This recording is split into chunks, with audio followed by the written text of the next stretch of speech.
Welcome to the Wife Stories YouTube channel. New video every day, and don't forget to subscribe. Here we go. Story 1. I couldn't believe what I was hearing.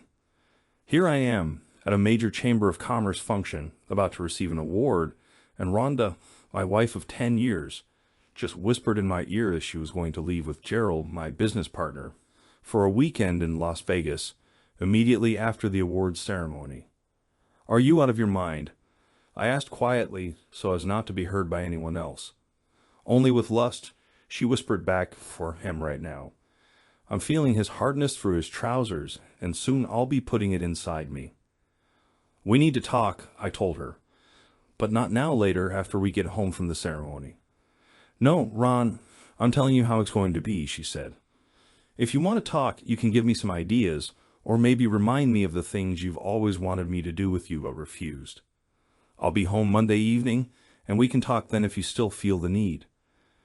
This was the start of a 3-day weekend, and I knew she didn't have to be back to work until Tuesday. And you plotted this with him? I asked quietly. Of course, she said. His wife also knows. I looked and saw my soon-to-be ex-partner and friend sitting next to Rhonda with a smug grin on his face. I wanted to punch him, but not here, not in front of all these people, these so-called pillars of the community. I looked at Judy, his wife, who sat next to him. She didn't look too happy at all. Apparently, she also knew about this. My mind was racing, but I focused back on the present when I heard my name called by the master of ceremonies. I got up, shook his hand, and accepted the award, holding it for a second as a photographer took a picture. I gave my prepared acceptance speech and noticed as I did that Rhonda's hand was in Gerald's lap. I decided to make an impromptu change to my speech. On my notes, I had included an acknowledgement of my wife, but I ended my speech a bit early, not even mentioning her name.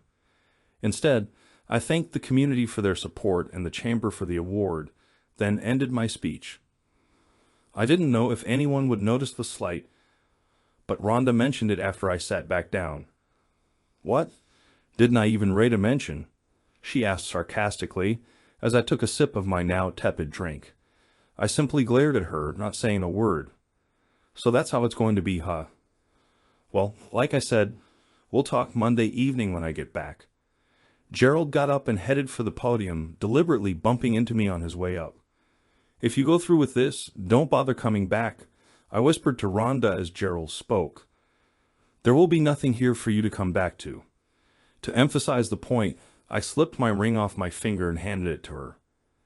She smirked as she dropped it in her purse. You know why I'm doing this? She asked. Of course you do, she added. It's for what you did with Judy? Don't lie, I know all about it. I have pictures. So you'll say or do nothing, let me do this, and we'll talk when I get back. Don't do this, Rhonda, I said. Nothing happened between Judy and me, except dinner. We can talk about it after the ceremony. Too late, she said. It's going to happen. The tickets have already been bought. The reservations have already been made. I'm going to give Gerald my body this weekend. I'm going to let him do whatever he wants, and there's nothing you can say or do to stop me. What if I told you he's HIV positive? I asked. She laughed. I wouldn't believe you. You'd say or do just about anything to keep me from going, she said. Don't say I didn't warn you, I told her. I guarantee that if you do this, you'll regret it for the rest of your life. Look, just enjoy the weekend without me. Go play golf or something. When I get back, things will go on as before, she said. I couldn't believe the nerve of this woman. No, they won't, Rhonda, I told her. We'll see about that, she said. A minute or two later, Gerald returned and took his seat. Rhonda turned to him, and I could see she had placed her hand back in his lap. Disgusted, I turned away from her. Finally, the event was over, and we got up to leave. This is your last chance, Rhonda, I said. She and Gerald smirked as they looked at me. We're leaving now, Ron, she said. I may call you or not. Either way, I'll see you Monday. No hard feelings, partner, Gerald said. I promise not to damage her too badly for you. We're done, Gerald, I told him calmly. As partners and friends, I don't ever want to see or hear from you again. We'll see about that, partner, he said as he guided Rhonda away. I turned and looked at Judy, who had tears falling down her face. "Do you need a ride home?" I asked her. She shook her head. "No, I have an Uber coming for me," she said. "Thanks for asking anyway." "Didn't you tell them that nothing happened between us?" I asked. "That it was just a dinner and a conversation." "I tried, but they wouldn't listen," she said. "Gerald has pictures of us at the restaurant, and Rhonda insists it was a prelude to an affair. You know how she can get sometimes." Yeah, I knew all right. Until now, the only complaint I had about Rhonda was her uncanny ability to act on false assumptions. And once she got something in her head, there was almost nothing anyone could do to change her mind. "I see," I told her. "I'm sorry, Ron," she said. "You don't deserve this. I only hope he thought enough to bring protection." "It doesn't matter," I said. "Whether he uses protection or not is immaterial. The fact that she's going to let him be with her is all that matters." "No, I'm finished with both of them." "What are you going to do?" she asked. "What I need to," I told her. "What about you?" "I told Gerald if he went through with this, I'd divorce him," she said. "And that's exactly what I intend to do. This isn't the first time he's cheated on me, but by God, it'll be the last." "Good for you," I said. "Let me know if there's anything I can do. If you like, I can refer you to a good lawyer." "Thanks, Ron," she said. "I appreciate that." With it, she left and I followed shortly, making my way back to the car. On the way home, I thought about the last 10 years with Rhonda. We married about 5 years after Gerald, and I went into business together. Gerald introduced me to her after we had been in business for about 4 years. By then, he and Judy had been married for 3 years. Rhonda and I dated, fell in love, and got married. Gerald was the best man at our wedding, and I never would have believed he would be capable of doing something like this. I never thought Rhonda would either. By the time we got married, the business was growing significantly, so my lawyer suggested I have her sign a prenuptial agreement to protect my assets, which included my home and the business. She didn't like it, but she signed it anyway. I made sure the agreement was equitable and included a clause for infidelity. I had a lot to do and not a whole lot of time to get it done. It was still fairly early in the evening when I got home, so I called my lawyer, Jim Simpson, on his cell. "Hey, Ron," he said. "I thought you and Rhonda would be celebrating your award tonight. What's going on?" He listened as I told him what happened earlier in the evening. "Oh my God, Ron, I'm so sorry to hear that," he said when I finished. "You want me to start drawing up papers?" "Yes, Jim," I said. "I want a divorce for adultery based on our prenuptial, and I want you to draw up papers dissolving the partnership." When Gerald and I drew up the partnership, we included a clause that said the partnership could be dissolved if one or more of the partners engaged in morally unacceptable behavior that could significantly impact the operation of the business. I felt this certainly fell into that category. "Are you sure about that?" he asked. "Yes," I said. "Absolutely. I want it reorganized as a sole proprietorship if possible. I know we had talked about incorporating it as a limited liability company before. Maybe this is the time to do that." "All right, I'll get the ball rolling on that," Jim said. "It's going to take some time, though."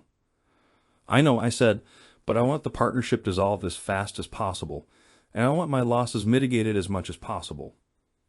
"Consider it done, my friend," he said. "Thanks," I said, ending the call. I knew that under the terms of the agreement, I would have to pay Gerald something to get him out of the company, so the less I had to give him, the better. I knew Jim would come through for me.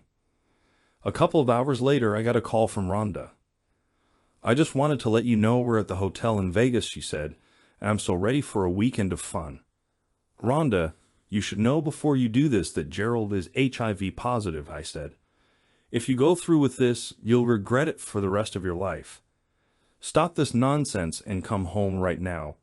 If you do, then maybe, and I do mean maybe, we can fix our marriage." "Oh, Ron," she said with a laugh, "are you still on that? Get over yourself. This is going to happen.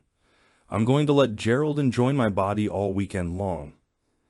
"Rhonda, I'm warning you," I began to say, but she had already ended the call. That was it. I had warned her, but she refused to listen. The rest of my now screwed-up weekend was spent exercising Rhonda from my life. On Jim's advice, I went to the bank on Saturday morning and took care of things there, paying off her credit card before canceling it. I got 3 voicemails from Rhonda and a few text messages over the weekend. She was doing her best to get me riled up. Oh yeah, she moaned in one of her voicemails, "Gerald is buried deep in me right now, Ron. It's so much bigger than yours and feels so much better." The other voicemails were similar. I forwarded all of them to Jim so he could have them as proof of Rhonda's adultery.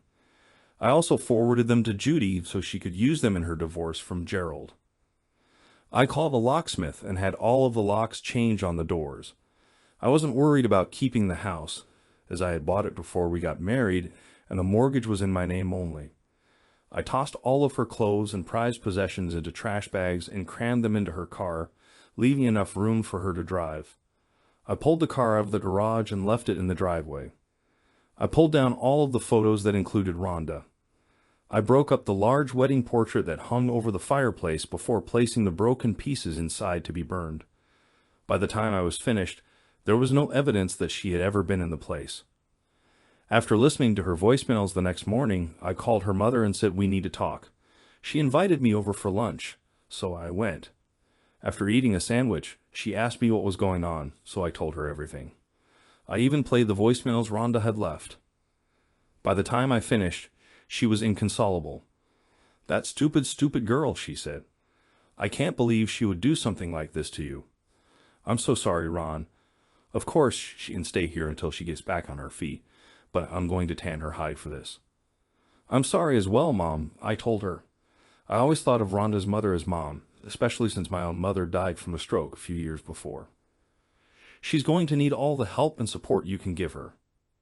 "Of course," she said, "but I'm still going to put her over my knee." I chuckled and gave her a hug. "Please stay in touch, Ron," she said as we broke the hug. I promised I would and left. She was still wiping tears from her face when I left.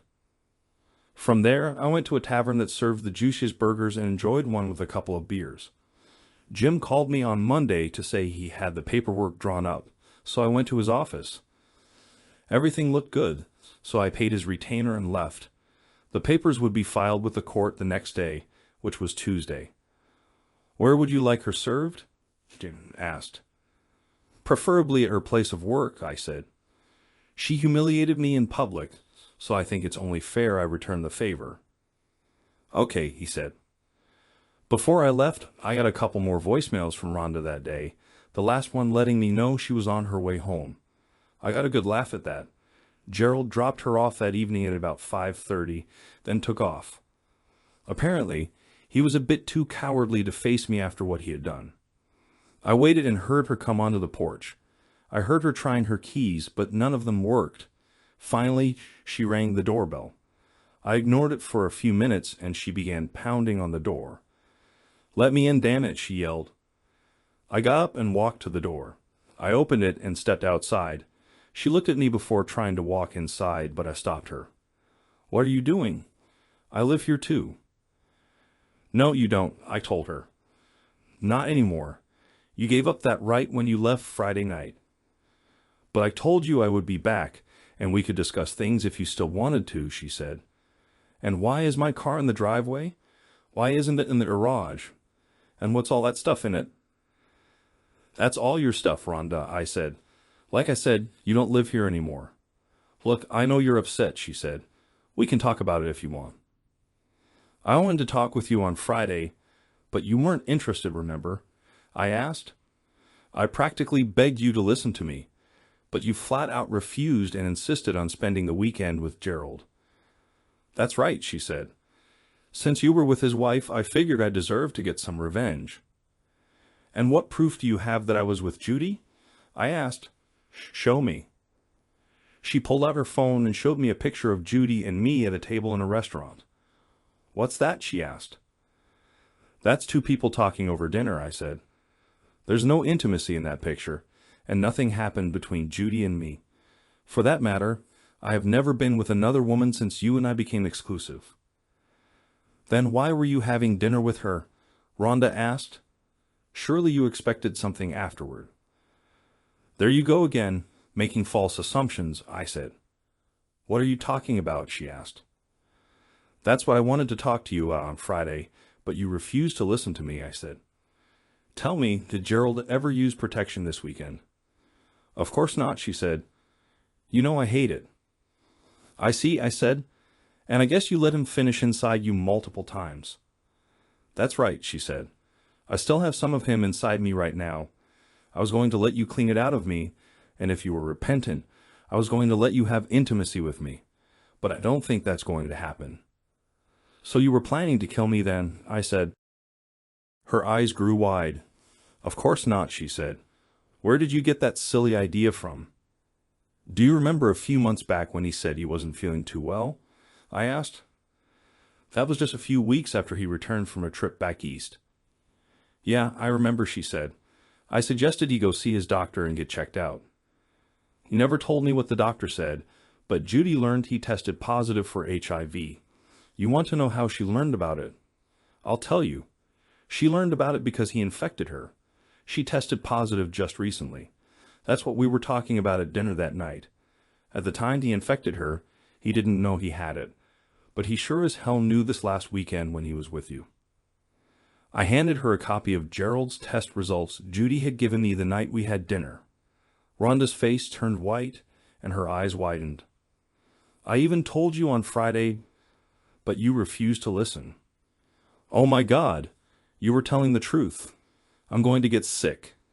She doubled over and vomited in the front yard. I stood and watched as she retched several times. When she finished, she looked at me scared. I'm going to die, aren't I? She asked. I shrugged my shoulders. I'm not a doctor, so I don't know. Judy said her doctor told her it's not the death sentence it was a few years ago, but it's still pretty rough. At any rate, I suggest you go see Dr. Barnes first thing in the morning and let him know. Have him run some tests on you. Maybe if he can catch it early enough, he can do something. But I do know that our marriage is dead. Where will I go? She asked, tears falling down her face. Your mother said you can stay with her until you get on your feet, I said. My mother? You told my mother? She asked, shocked. Yes, she deserves to know the truth. Don't you think? I guess, she said. And you'll be served with divorce papers at work sometime this week, I told her. Please no. I don't want a divorce. Can't we work through this? No. We probably could have if you had talked to me on Friday instead of leaving me to spend the weekend with him in Vegas. But you just had to have things your way. You made your bed, Rhonda. Now you get to lie in it.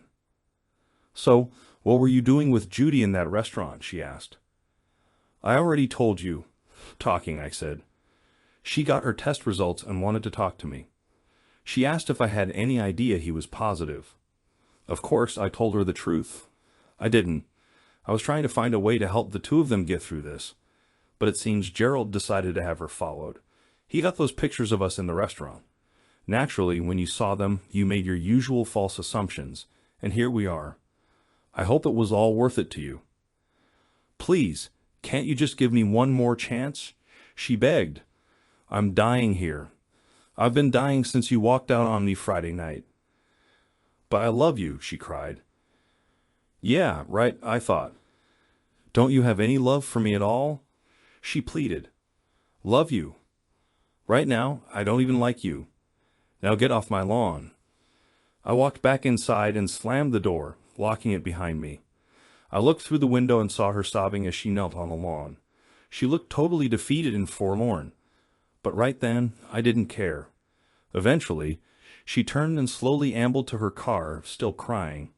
As I watched, she backed out of the driveway and drove off, still crying.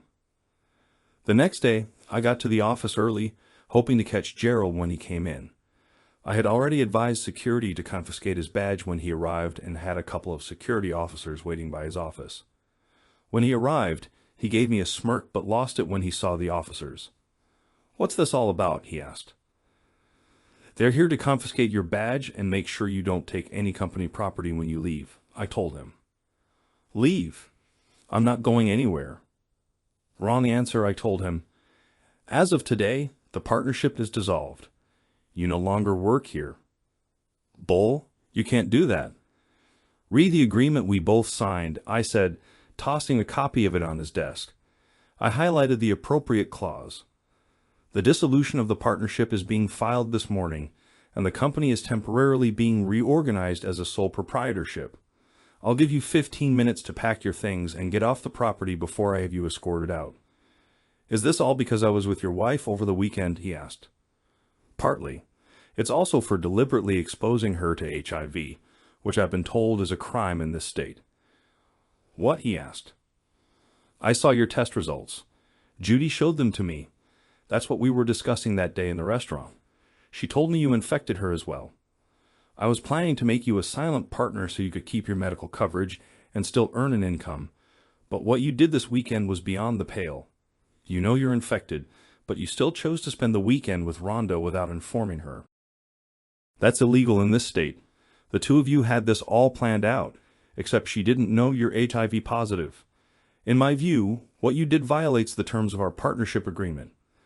I had considered giving you a severance package, but in light of your actions, I've changed my mind. Now get out. You can't do this, he exclaimed. I'll fight you on this. So help me God, I'll start spreading rumors that you've been threatening half the female staff here with their jobs if they don't go along with what you want. Really? I asked. You deliberately slander me in the community for revenge on top of deliberately infecting my wife with HIV so she could infect me. You're damn right. By the time I'm done, you won't have any business at all. I smiled and pulled an audio recorder from my pocket. I hit a button and played our conversation back to him. I think that should add a few million to the lawsuit and help secure a conviction. Not to mention the fact that you made your claim in front of at least 2 witnesses, right? I asked, looking at the 2 security guards, who smiled and nodded their heads. I looked at my watch. You know, I used to think you were my best friend. I also used to think you were quite intelligent. I see now that my initial assessment of you was wrong. You have 10 minutes to pack up and get the hell off my property. I looked at the guards before speaking again. Keep an eye on him. Make sure he doesn't touch his computer and only takes what's his. Yes, sir, Mr. Hastings, one of the guards said. Gerald packed his stuff as the security guards watched. On his way out, he stopped by my office. I'm sorry, Ron, he said. Just go. Get out. After Gerald left, I called a meeting of all employees. It was crowded in the main office, but I felt they deserved to know there would be changes. I told them that Gerald was no longer with the company and the partnership had been dissolved. I assured them that this change wouldn't affect their jobs in the long run, but could cause some short-term disruption. One of the employees asked why Gerald left, but all I would say was that it was a personal matter. The next several weeks were a blur. Rhonda was served with divorce papers at her place of work on Thursday, which prompted a great deal of gossip. Her mother told me she had gone to see the doctor on Tuesday, but it would be a while before she got the results of her tests. Thankfully, Rhonda didn't deluge me with calls or texts. It seemed she finally realized that she had made a huge mistake, one that would affect her for the rest of her life. Realizing there would be no reconciliation, she signed the papers. Jim told me the divorce would be final in 90 days. Judy filed for divorce against Gerald on the grounds of adultery. She told me he was living in a motel room that was rented by the week until he could find something else, but he had another problem. After Rhonda's visit, Dr. Barnes reported Gerald to the authorities. From what I learned, the state we live in requires those infected with HIV to inform their partners before any intimate activity takes place. Since Rhonda said Gerald never informed her, he could receive up to 20 years in prison. I also learned that this was one of those laws many prosecutors didn't like to enforce since there was too great a chance of backlash. But the local authorities decided to go after Gerald based on Rhonda's testimony.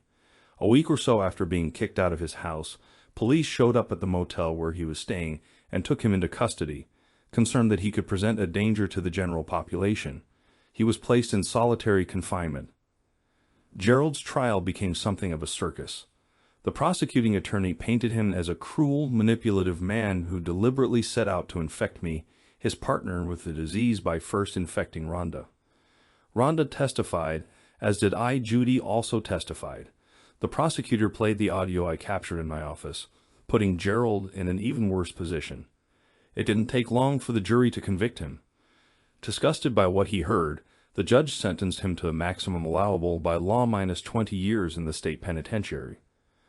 But Gerald's problems were far from over. Now he was in the middle of a divorce as well as civil litigation. After Judy's divorce was finalized, she sold her home and moved out of the area. Rhonda contacted me a few days before our divorce was final and asked if I would have dinner with her. After thinking about it, I agreed. I felt it was time for closure. We met at a quiet restaurant where we enjoyed a final meal. "I hope you're not too scared or ashamed to be seen with me," she said.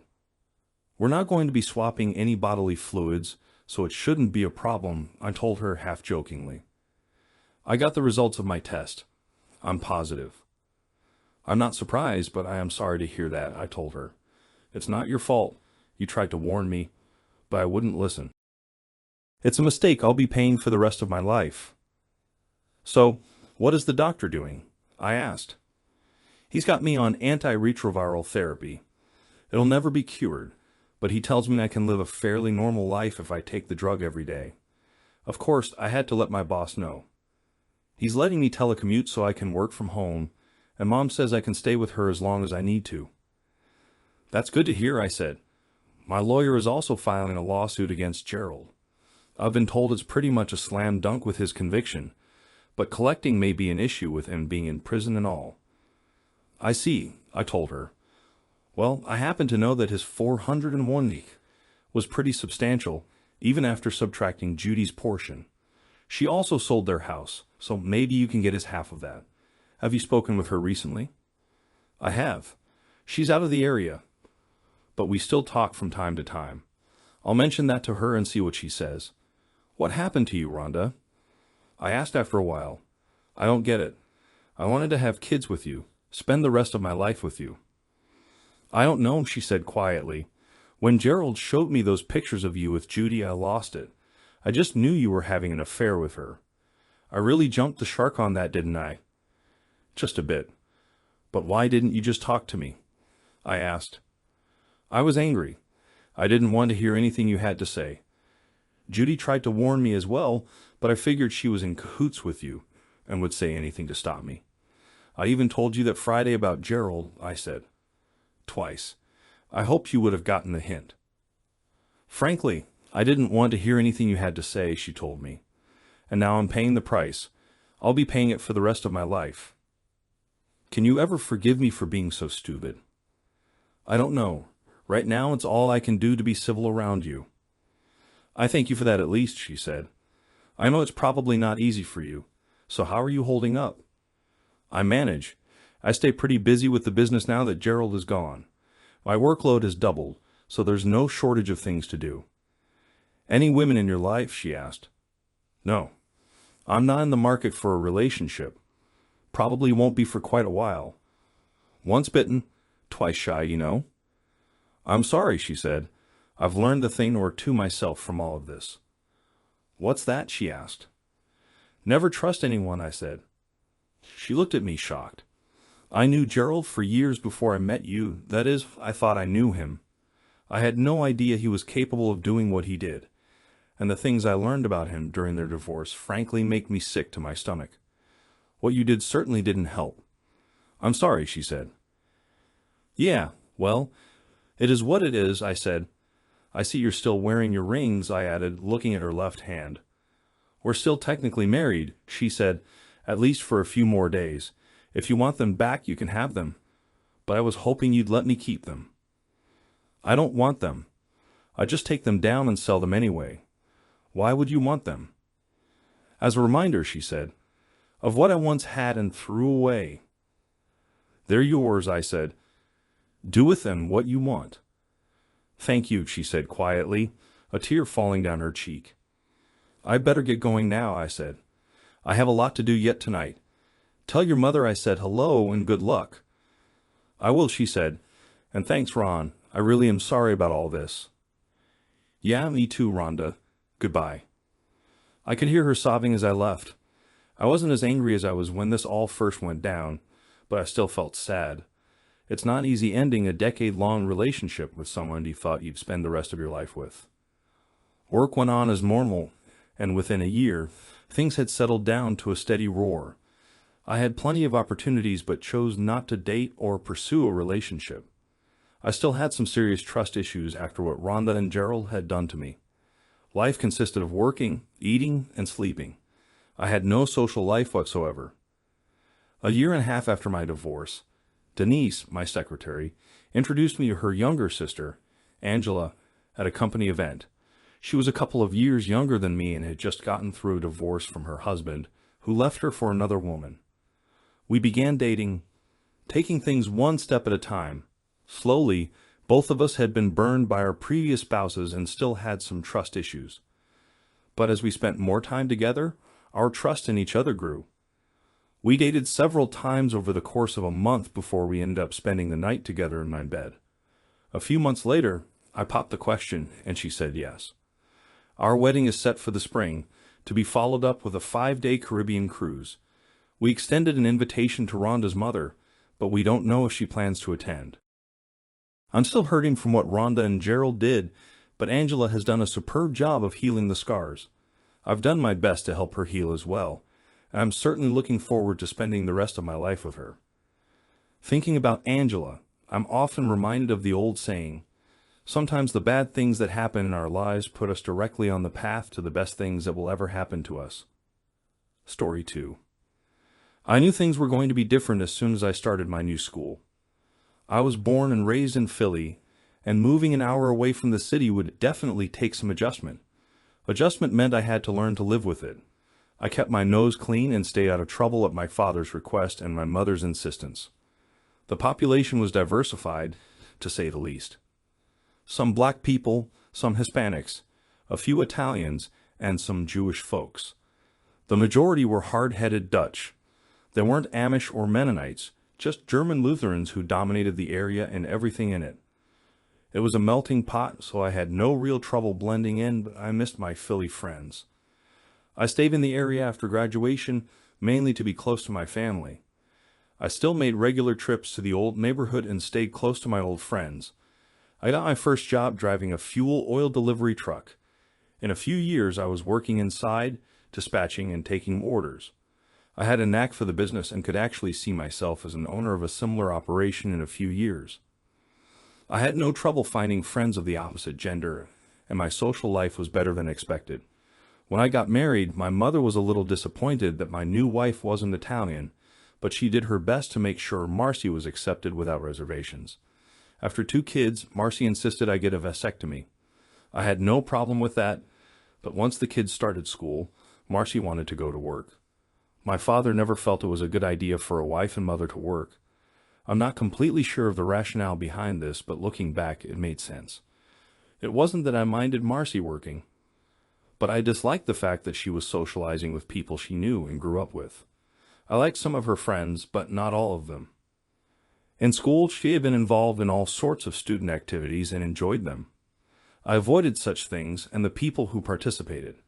I always felt there were a bunch of snobs sitting around, stroking each other's egos. I knew she had been active before we met, and I was too. We never discussed what we did before we were together. It wasn't a rule, just something we fell into. We were married for about 10 years when things started to fall apart. Marcy had been working in the claims department of a local national insurance company. I got concerned when she started working overtime on weekends. 6 months later, I knew I had to end it when the seminar came up. Tony, I don't understand the problem. It's only for 3 days. I already talked to your mom, and she agreed to stay with the kids while I'm gone. You'll be home in the evenings. I know you can cook for yourself. I couldn't believe she had the nerve to ask. Who's going on this seminar? She perked up a little when I responded. 6 girls from the department, Betty Klink from personnel, and Rodney. I smiled when she said his name. I was amazed she hadn't figured out that I knew all about her special lunches and late-night work sessions with her boss, Rodney Foot. Rodney and Marcy grew up together.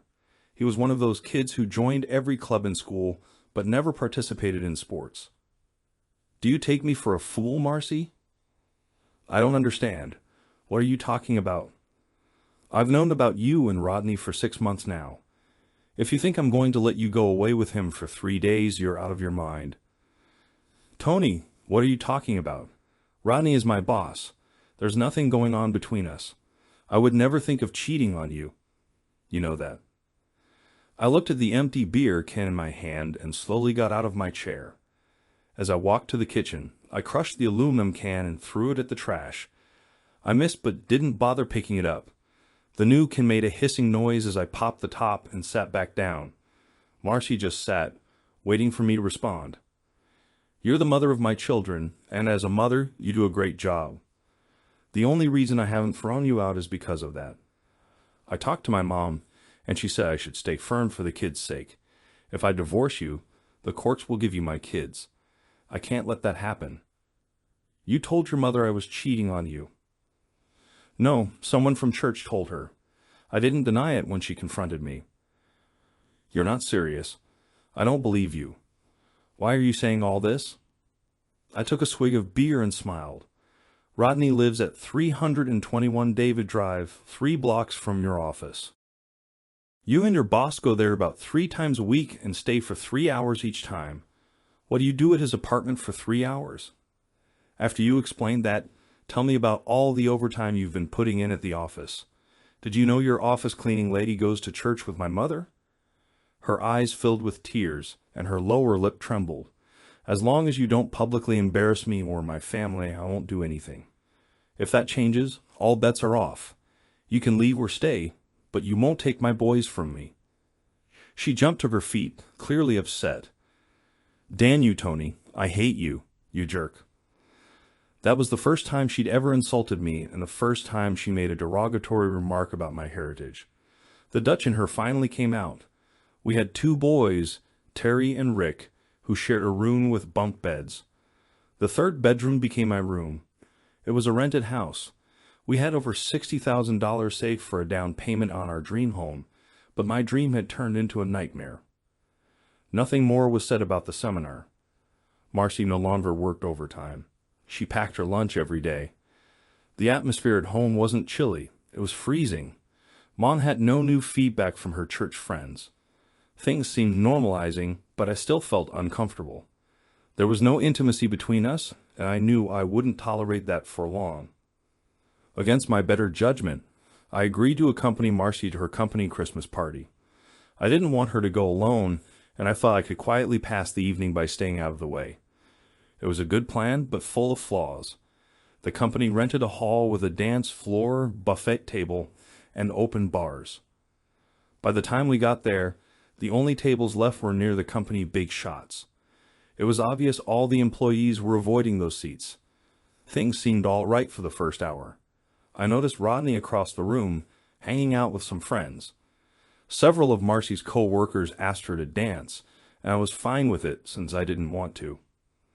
I was on my 3rd beer when I noticed Marcy and Rodney exchanging glances, nods and head tilts, but something was definitely going on. I tried my best to act bored and disinterested, but I kept an eye on them. My wife excused herself to use the ladies' room. I scanned the room and noticed Rodney was gone. It was unbelievable. After our discussion, it was stupid for her to try to meet with Rodney while I was in the same building. She could see him at work without the risk of being interrupted. The only reason for doing this was to make me look like a fool in front of everyone. Her co-workers would see me as a weak man, easily deceived by his wife. As Marcy entered the hallway, she glanced back to make sure I was still in my seat. Then she disappeared. I excused myself from the table and headed for the restrooms. I noticed Rodney's buddies weren't smiling anymore. I checked the ladies' room first, but it was empty.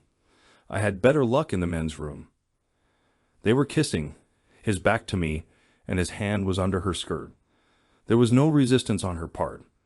I grabbed Rodney by the neck and slammed his head into the bathroom tile. Something definitely broke. I heard Marcy shouting my name, but I ignored it.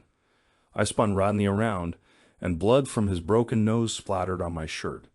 He was limp but still standing, so I punched him in the stomach. He went down and started vomiting. Marcy pulled on my jacket, but I didn't react. Things were quiet in the main hall as I dragged Rodney to the middle of the floor by his necktie. The band stopped playing, and everyone watched as I dropped him. I looked around the room to see if anyone wanted to help him, but there were no takers. I'm sorry for ruining your party. I'll be going now, but I'm leaving my wife here for your entertainment.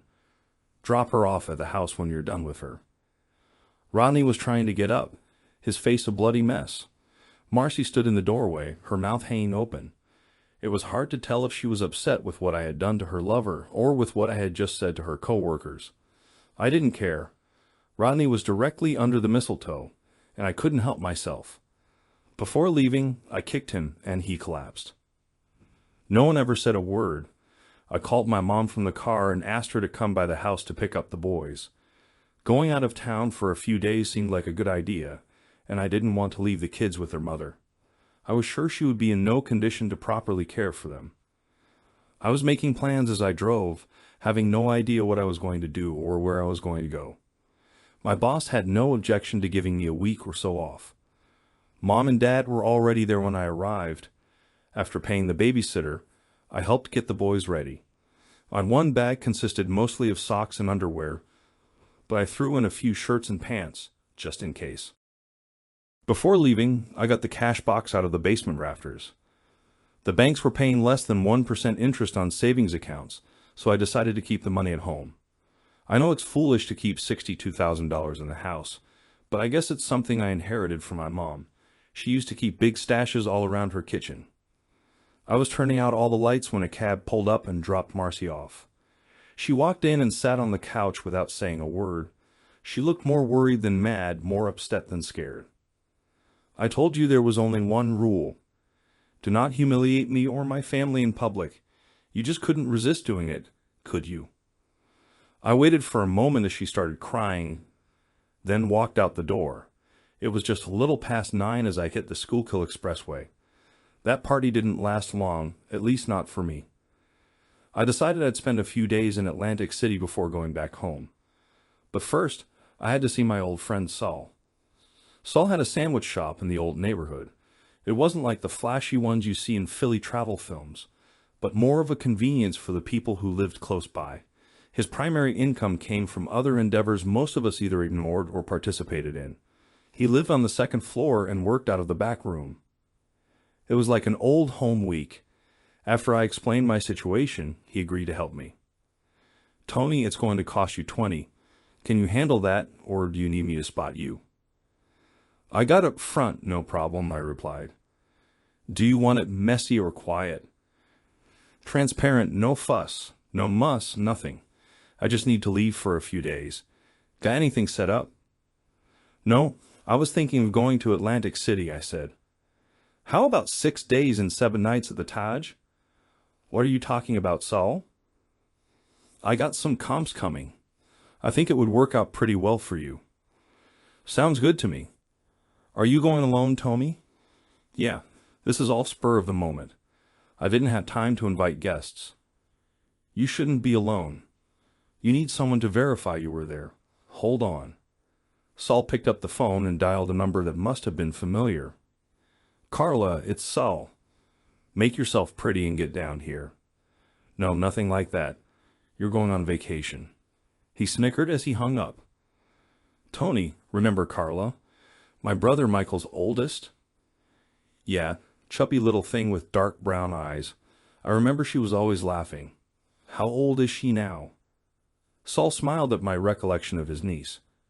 "She's 23 now, Tony, and she's not chubby anymore." Suddenly, I realized Carla would be accompanying me to the shore. I felt uncomfortable since she was Saul's niece, but hey, he was the one setting it up. "Tony, you got a credit card." "I got 2. I was going to cancel them Monday morning." "No, don't do that. Use those cards as much as you can. Meals out, room service, even casino cash advances. But don't go overboard. You need the card action to prove you were there. Spread it out time-wise so it doesn't look like you snuck back home. It might cost you a couple grand, but it's cheap insurance." Saul knew his business. It all made sense. As I mulled it over, Carla came in. "Tony, I haven't seen you since you moved up to the sticks. You look good." Now I knew why Saul was smiling. Carla was absolutely gorgeous. Those dark eyes were amazing, and the baby fat she used to have had moved to her chest. I knocked over my chair like a klutz as I jumped to my feet. Tony needs somebody to keep him company in Atlantic City for a few days. Are you up for it? Her mood changed slightly when he said that. Aren't you still married? She asked me. Before I could answer, Saul jumped in. The marriage is dead, Carla. Tony needs a nurse right now. I knew you always liked him, so I thought of you first. Saul, I'm not going to break up anyone's family. It's not fair for you to ask me. Besides, I'm not one of your girls. Why not send one of them? I don't expect you to sleep with him. Just keep him company and help him forget his troubles. Carla looked puzzled, as if she just figured something out. She was quick as well as beautiful. I'll be glad to go with you, Tony. But you have to promise to buy me some saltwater taffy. We were all smiling now. I'll need about an hour to get ready. Don't let him drink anything, Stahl. I don't want to drive down there with a drunk. I thought I saw her wink as she left. Saul and I recapped our discussion while Carla was gone. He graciously accepted my $20,000 and promised complete satisfaction. The drive to Atlantic City was uneventful except that I had to give Carla a full rundown of the problems I was having with Marcy. Her only comment was, "Oh, the poor kids." Carla frowned when she saw the double beds, but luckily didn't notice me snickering. I was sure we'd only need one bed before the week was up. All good things come in time. We did a little gambling but didn't go overboard. I knew that in the long run I'd lose. Carla was happy with the quarter slots, and I was just killing time. We spent more time eating and walking on the boardwalk than anything else. Of course, we saw every show in town. I was a perfect gentleman the first night, but Carla and I were tearing up the sheets by noon on the second day. My mother was right. I should have married an Italian girl. It felt natural, and I didn't feel as if I were cheating.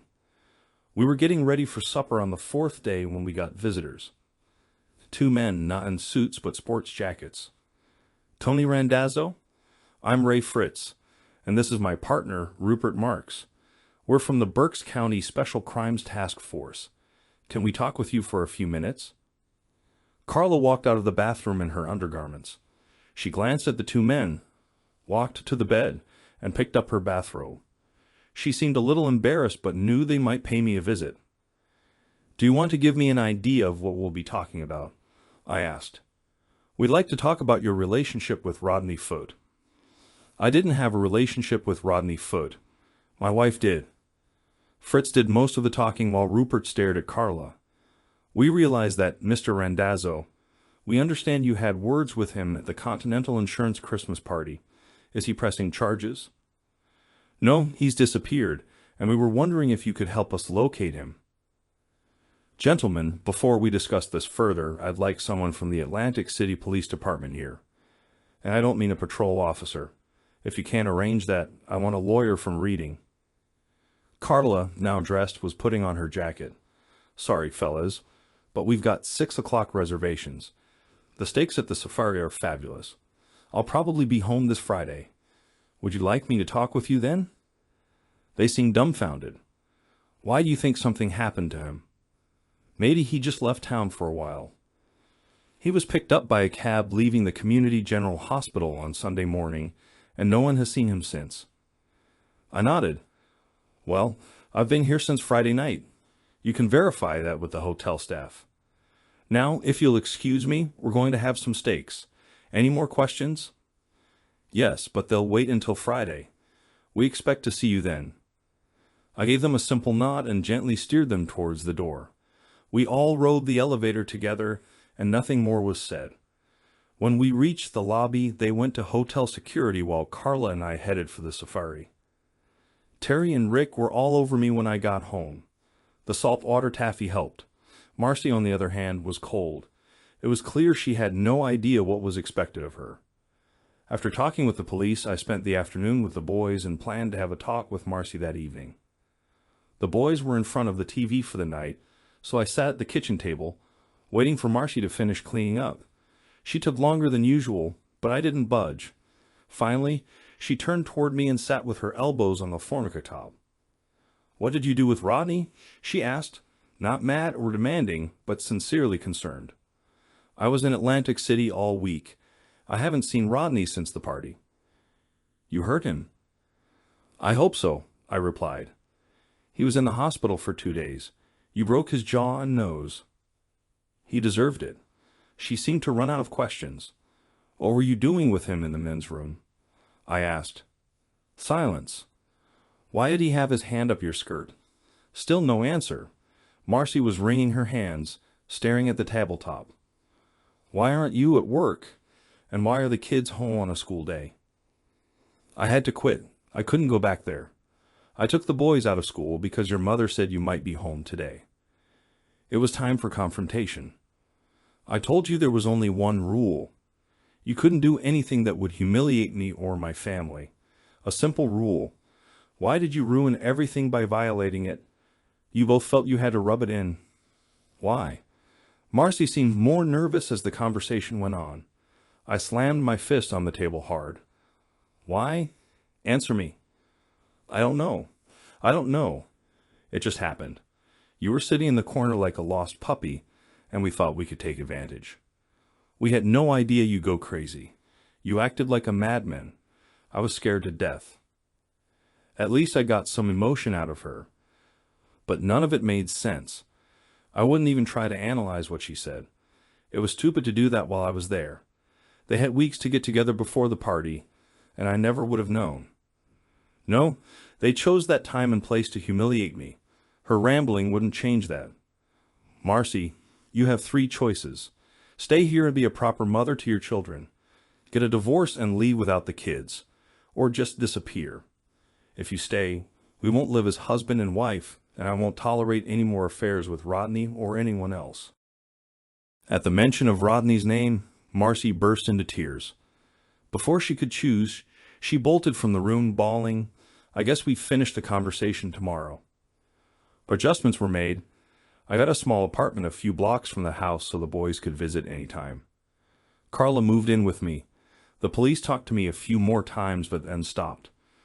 Rodney Foot was picked up by a cab outside the hospital and never seen again. His family offered a reward, but no one responded. I had dinner with Marcy and the boys every night and spent as much time with my sons as possible on weekends. It was clear to everyone that Marcy and I were no longer together as a couple, though we were still married. Marcy spent time with her parents and sister. I had no problem with that. She didn't appear to be seeing anyone else. She quit her job after the Christmas party and didn't seem interested in getting another. We never finished the conversation we started that first night I came home. She played the role of a good mother. The house was always clean, the boys well fed, and they had clean clothes. I took care of the lawn and outside work. Marcy got $200 each week for household expenses and her personal needs. Whenever I asked if she needed more, she always refused. We no longer had credit cards. At Thanksgiving and Christmas, the boys and I spent time with my family. Carla usually joined us. Marcy spent the holidays with her family, but had Christmas Eve with the boys. It was awkward when Terry or Rick wanted to talk about their mother and me. Neither of us discussed it with them. I appreciated that she didn't either, but what could she say? The farce continued for years. Of course, my explanation doesn't fully convey how things actually happened. There were complications and disagreements, but we prevailed. Things with Carla were fine at first, but over time, she started spending more time with her family in Philly and less with me. I couldn't blame her. I was indebted to her for making the breakup easier. But I couldn't divorce Marcy, and as long as the boys lived at home, I couldn't throw her out. Those were self-imposed limitations, but I stuck with them. I hated the situation, but couldn't think of an alternative. The boys, however, did. Terry was 16 when things came to a head. A new kid at school, related to Marcy's former lover, provoked Terry about the situation. It was the first time anything had come up, and Terry wasn't prepared for it. Rodney's nephew ended up in the hospital, and I had to pick Terry up from school. He was expelled for 2 weeks and faced assault charges. Rick, who witnessed the incident, tried to help Terry and ended up losing 2 teeth, but he gained his brother's admiration. When I brought the boys home, Terry tore into Marcy for not talking to them about what happened years ago. Marcy didn't defend herself. She just listened as her oldest son vented. I left them and took Rick to the dentist. He wasn't too broken up about the teeth, but I wasn't thrilled with the dental bills coming up. When we returned, Marcy was gone. Her car was still there, but that was it. Terry said she grabbed her purse and left without a word or explanation. I took a week off to settle things. Marcy's parents and sister refused to talk to me. After a week, I still didn't know where she was or what her intentions were. Carla and I moved into the house. Sharing a bed was uncomfortable at first, but the boys accepted it far more easily than I expected. Everything connected to Marcy disappeared one day while I was at work. I had no idea what Carla did with it, and I didn't ask. Carla took over all the duties Marcy had handled. I gave her a few credit cards to make things easier. It was odd that I trusted Carla more than I ever trusted my wife. I sold Marcy's car and bought a new one for Carla. Family gatherings were less stressful with the new arrangement. Carla was happier, and my mother was elated. Terry and Rick had no more trouble at school, and Rodney's nephew never returned. Things were finally looking up, but I was still married. I waited 2 months before reporting Marcy as a missing person. Actually, I reported her as a runaway spouse so I could use the report when filing for divorce on grounds of abandonment. 2 months later, I submitted the papers. Marcy had to be gone a year before the divorce would be granted. I was planning ahead. Things normalized. Terry and Rick had no trouble talking to Carla. They never called her Mom, always Carla, but everything was fine. We were more like a family than we'd been in years. One day, my final divorce decree arrived. I was a free man. 2 weeks later, Carla and I drove to Elkton and tied the knot. We were a family again. Terry graduated and joined the Air Force. A year later, Rick went to meat cutting school in Toledo. Everything went so fast. Soon, Carla and I were alone. We never heard from Marcy. Mom and Dad moved to Ocala and made everyone promise to visit at least twice a year. Nothing held us in Reading, so Carla and I moved back to Philly. Rick got a job at a fancy butcher shop in Westchester after graduating. We saw him a few times a month, and he always brought something nice to surprise us. A year later, one of Carla's nieces got married, and we had to attend. An Italian wedding in Philly is a big deal. Lots of relatives and freeloaders looking for booze and free food. But there was plenty to go around. We were sitting with friends, enjoying the evening when I noticed Carla seemed nervous. She kept glancing across the dance floor. I saw nothing and forgot about it until she excused herself to the ladies' room. Something didn't feel right. I watched her walk toward the back of the hall, meet one of her old girlfriends, and chat. She didn't go to the restroom, but instead walked over to one of Saul's personal assistants. Carla gestured toward the table her girlfriend had come from. There were 3 guys and 3 girls at the table. They looked like thugs trying to be something they weren't. The girls were overdressed and leaning on the flashy side. Carla returned with a pensive but confident look. "Tony, we have a small problem." "I figured that from your trip around the room. Care to explain?" "You have to keep your cool. In a couple of minutes, one of the guys at Gina's table is going to come over and bait you." "What do you mean, bait me?" "He's going to insult me to make you mad. When you get up to fight him, they'll gang up and beat you." "What am I supposed to do? Let him get away with it?" "Play along until Bobby V and the boys get in position. You might have to handle one, but that'll be the worst of it." "Play along how?" "Let him insult me, then agree. If he calls me a tramp, ask how much he's willing to pay. Whatever you do, don't let him rile you." "What brought this on? What did I do to these guys?" "Look at Gina's table. Do you see the girl with short platinum hair?" "Yeah." "Look closer." "Holy cow, it's Marcy. What's she doing here?" "Marcy's boyfriend is somehow related to the bride. She's still mad at you and set him up to fight you. I guess she's looking for payback. While you and Saul's guys take care of things, Gina and I will be talking to Marcy in the ladies' room. It won't be pretty." I didn't like how things were going. This was a wedding. A young bride would remember this night for the rest of her life. It wasn't fair for a few thugs to ruin it. 10 minutes later, I saw Marcy's boyfriend get out of his chair. I stood up and excused myself from the table. Carla gave me a strange look, but seemed to understand. I casually walked to the side fire exit where people went for a smoke. The boyfriend gestured, and the other two guys followed him. They didn't see the three guys coming up behind them, with the Louisville Sluggers kept behind the bar. 6 guys were smoking outside the fire exit. When I told them to leave, they didn't argue. I walked about 20 paces from the door, stopped, and turned. The guys came out smiling, but not for long. A few seconds later, they heard the door close behind them. The smiles vanished when they saw 3 guys with bats and the father of the bride. It was over in 30 seconds. I never raised a hand. I'm sorry for any inconvenience caused on this special night. I felt like a character from Asterisk, The Godfather Asterisk. Thank you for taking it outside, he said, shaking my hand before returning to his daughter. I thanked Saul's guys for their help and went inside to look for Carla. They stayed to clean up. It was time to leave. Carla was nowhere to be found, and Marcy's table was empty. Rick and a few of his friends had caught wind of the commotion and found me at the bar getting a drink. Dad, what's going on? I wanted to bite my tongue, but it didn't work. Your mother was here with her new boyfriend. That's all I need to know, Rick said with a smile, turning to the bartender to ask for a beer. We sat and talked about other things for about an hour. Carla finally showed up, looking a little worn out. Where have you been? I asked. She gave me a wicked little smile. Gina and I had to take your ex-wife to the hospital. She wasn't feeling too well.